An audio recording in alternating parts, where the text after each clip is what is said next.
welcome to The Autistic Me. This is Christopher Scott Wyatt. Today I'm talking to Lu Randall of Autism Connection of Pennsylvania.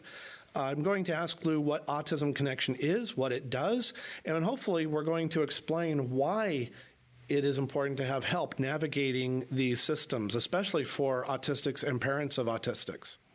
So, Lu, would you please introduce yourself and what your role is? Sure. Hi, and thank you for having me here today. Always happy to talk about our organization. So we are an independent nonprofit, which is a little bit different. We don't get any government money. We're primarily funded by private sources like individuals, foundations, and a little bit of corporate. And why I like that is because we are fairly independent. So if I need to respond to a family issue or an autistic adult problem, I don't have to worry about offending any particular system. We just do what needs to get done. So we're quite independent that way. We take about 130 calls a month for help or emails. A lot of our autistic friends might reach us through Facebook, through different kinds of social media, or through email because that's a more comfortable channel for them to communicate. We do spend a lot of time on the phone also with families, with teachers, people who are here to help or in helping roles. So that's our first calls. So I'll start there. Our first calls are about an hour, and we listen to all the issues that people bring up. And quite often, like the rest of us, we might think the presenting problem is the main issue, and as we listen, maybe there's something underlying in the family or in the situation that we can also help with that might be a sort of a larger issue. So we take the calls. We also have 64 support groups, and they can range anywhere from teen groups, parenting support groups. We've got a group for parents of people who live in group homes. We've got spouse support groups and grandparent support groups, just to name some. We also have some adult groups that are self-run, so there's social groups that they run themselves, and there's some more therapeutic types of support groups as well. So it runs the gamut. And we stipend anybody that runs a group $50 a month, and we don't ask for receipts. Like, they can do whatever they want to with that because, again, we're independent and we trust people to do the right thing. And so they'll be meeting across Pennsylvania in coffee shops or in their houses or in libraries. And a group could be, especially in a really rural county like Kane or Warren, maybe that group is 4 people and they stick together for 10 years and they talk about what's really happening with their family or themselves in their community. So that's our main issue and our main area of support. The thing I've done, I've been here 8 years. I have a master's in rehab counseling. And what I like about that is I learned a lot about the brain for different reasons. I learned about addictions. I learned about rare disorders like neuro disorders and different things. And so then when I came to autism 24 years ago, I could sort of apply what I knew about that, because autism right now is still, I find, primarily a self-taught sort of discipline on the human services side. There's very little taught about the science of autism, how the brain really behaves, and how this is really an organic condition in colleges. So people who are teaching, people who are sometimes doing therapy don't know the science behind it. And that's an issue that we try to bring to the forefront when we go out in the community and talk to people. So our next sort of layer of support is community support. So we support police officers, people in the judicial system, teachers, anybody who wants to help or support or is in a leadership role in the community to understand what autism is like. So Autism Connection serves as a connector for families, individuals, public organizations. One of the things that is brought up when I talk to people is that the Autism Connection does not provide mental health services, correct? So we do, in a sense, that when we're listening for that hour or an hour and a half on the phone to anybody that calls, that is really a free social service, and it is counseling. And that is not something you can get from your insurance companies if you're lucky enough to have insurance. And as we listen through all that, we have, there are mainly 3 of us who take calls, pretty large bank of experience of knowing who to direct the person to for support. So we are a service connector. We can figure out what the person needs, what their personal style is like, and connect them to an organization or an individual therapist or helper in the community, like a coach sometimes, a life coach type of person to help them get their needs met. But in general, how would you describe that when people are comparing you to some of the national organizations and they say, well, you don't fund research, you don't fund this, you don't. And those of us who have been helped by organizations like Autism Connection and your previous incarnation of a board, when we are looking for advice, how do you explain to the public that this is an essential service, helping those of us who need services find them? Because sometimes it's sort of an impossible system to navigate without an expert. Right. So we're a 21 years old organization, and we did rebrand as the Autism Connection for that reason, that we provide connections for people to get help. But nobody else does that, really. You could try to look online and do an internet search, but you're only going to get organizations who have lots and lots of money for marketing and optimization of their website.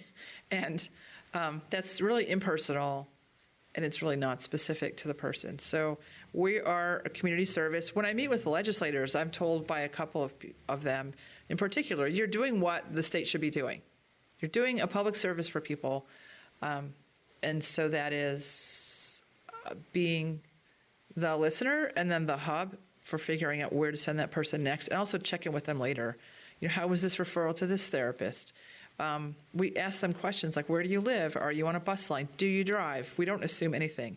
Do you use email is a really key question I ask a lot of people. There's a lot of assumptions other people make that now everybody's going to find something on the internet.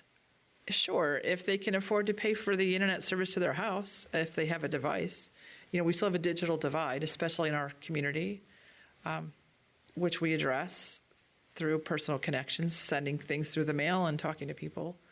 So that's a service that's not provided by anybody that's a large national organization that's focused on raising money, which quite often is the case in a lot of disability or sort of disease disorder types of places. One of the things that I find separates the Autism Connection from some of the other local groups is that you do work with the spectrum and the parents who have children across the spectrum.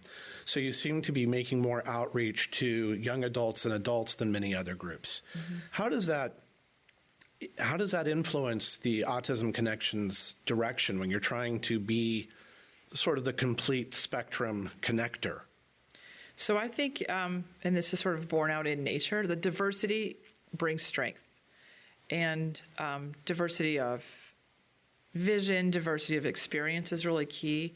So we do have, and we've had 4, 5, or 6 years, I think, at least since I've been here, a focus on having autistic representation at the board level. So my bosses are autistic people. And that's exactly the perfect way to run an organization like this, because autism is a culture. It creates someone's brain differently, and that means they operate differently in space and in the community. And it's up to the rest of us who maybe don't have that set of differences to understand that and to get into that person's mind, and so we can actually support them correctly versus being prescriptive. So what I hear from a lot of different groups who may be oppressed and marginalized, that prescriptive is the worst thing we can possibly do to people. So prescriptive means I'm going to tell you who I'm going to treat as an other or a completely separate group of people what's right for you, and that's just completely inappropriate. So we're autism driven from the top. I really work in the communities if I'm working with police, or now we're working on an airport project to make an autism sensory friendly space, or more than that, maybe at Pittsburgh International Airport, that on these committees of people that we've got to have autism voices from the beginning, not as the focus group at the end, which I appreciate that people want to bring people in who are autistic like yourself, but it needs to be not brought in later. It needs to be from the beginning. When I walk into your office, I'm greeted by employees and volunteers who have connections to the autism community. Mm-hmm. How does that give the Autism Connection an advantage to relate to those callers or emailers who are saying, okay, I just have a child, or I have just received a diagnosis. What next do I do other than just panic? Mm-hmm. How does that connection to the community really help your organization? So I feel like we meet people emotionally. People call in.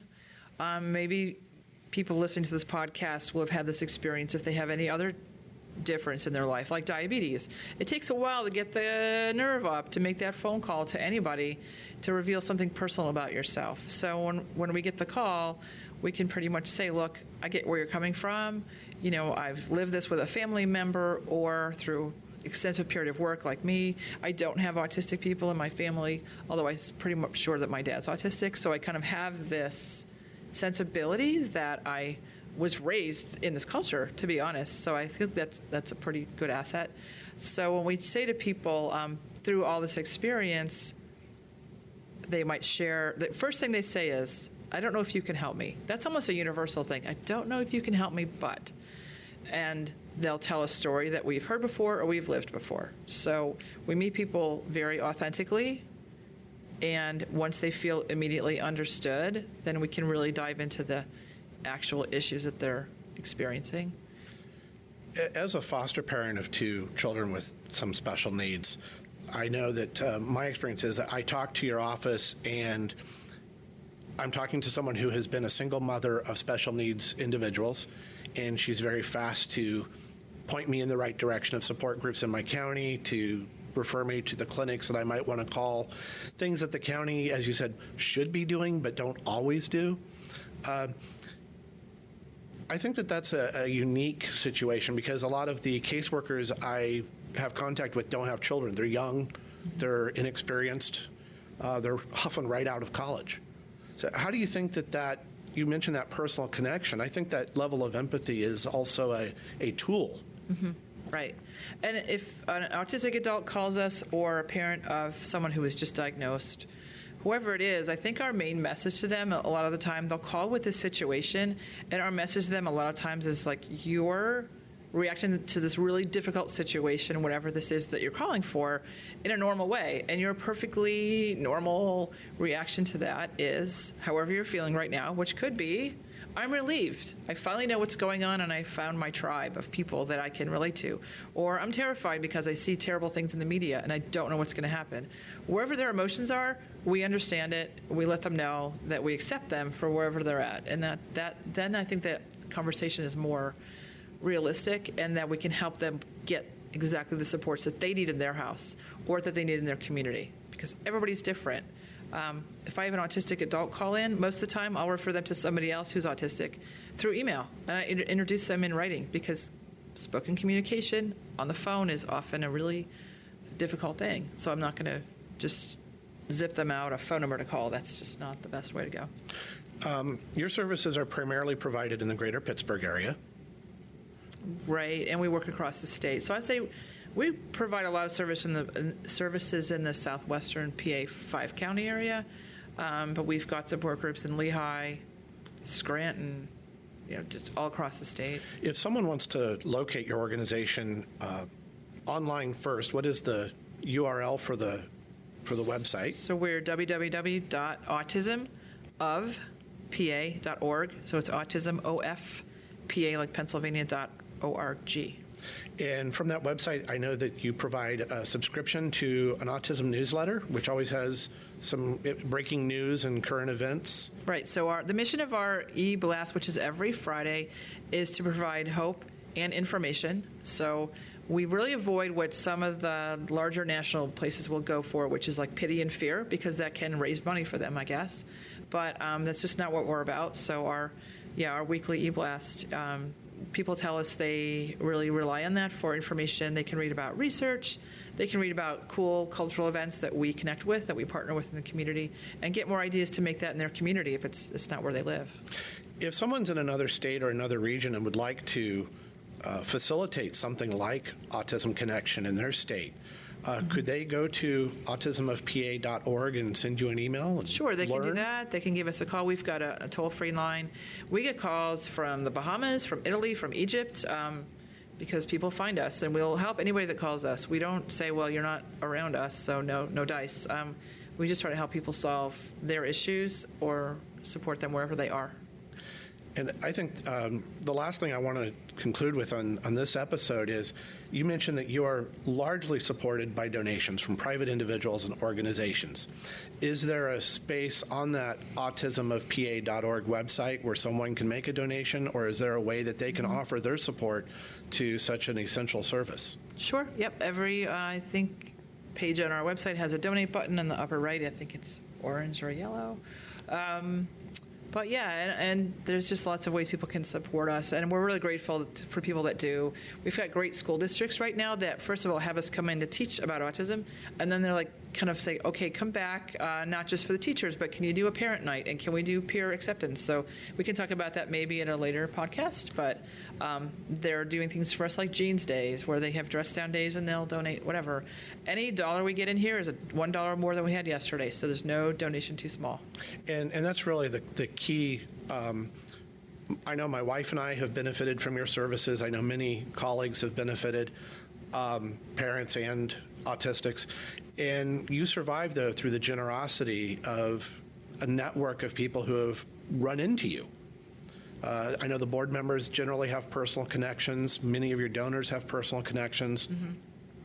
But someone doesn't have to have a personal connection to offer support. Right. And kind of like I'm finding that's our donors that kind of repeat. So people with autism in their families, 25% under-earn what other people that don't live with a chronic developmental disability have, because parents are home taking kids to therapy or on call if the nurse needs something for them with their child at school. 40% of people with autism have epilepsy, so there's a lot of emergency or neuro health care needs or mental health needs that people have. So I do not really push our families to give. They give what they can, and I really like to look for people who have tangential connections or just want to support a place with a really transparent mission. People can walk in here like you do and see what we're doing every single day. And I'm really proud of my staff. Is amazing. They've been here a long time. They give of their heart, they give their time, and they share their life experience. And so do our board members. And that's something you just can't put a dollar amount on that. Well, thank you. I've been talking to Lu Randall, the Executive Director of Autism Connection of Pennsylvania. If you want to learn more about the organization, remember to go to the website, autismofpa.org. They exist through the kindness and generosity of individuals and private organizations. Again, thank you for listening to this podcast, and I look forward to our next meeting. Thank you.